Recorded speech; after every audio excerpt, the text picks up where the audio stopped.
Máme si ďalšiu hru a tá má názov Jazzik. A o to vlastne aj pôjde. A dovolte, aby som týmto pádom aj predstavil nášho hudobníka. Volá sa Marián Čurko, je to ten človek v bielom.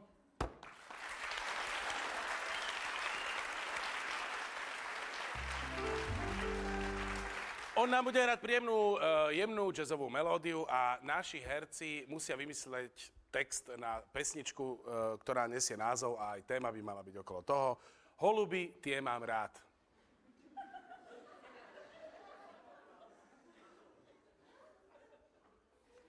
To je jedno, čí holuby, jo?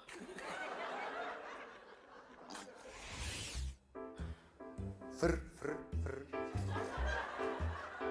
Fr, fr, fr.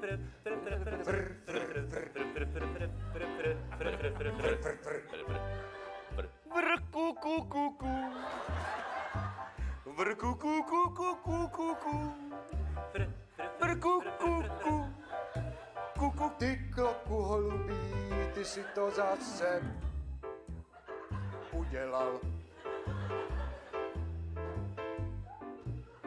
Plesk, plesk, plesk.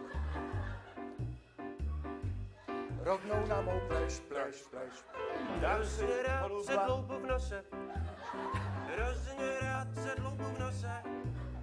A v tom nose, mojem nose, fr, fr, fr.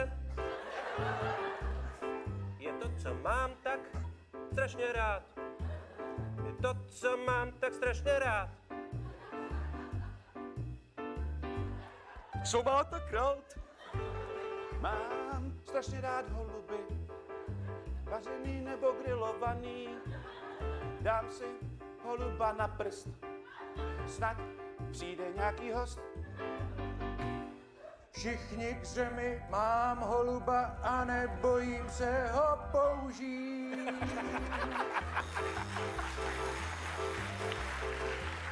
Dámy a páni, herci skutočne nepoznali témy, nevedeli dopredu nič. Čisto improvizovali, sú veľmi dobrí. A to konkrétne Michal Suchánek. Vrku, ku, ku, ku. Igor Chvala. Ondřej Sokol. Richard Gencer. A náš hudobník Marián Čurko. A Daniel Lango.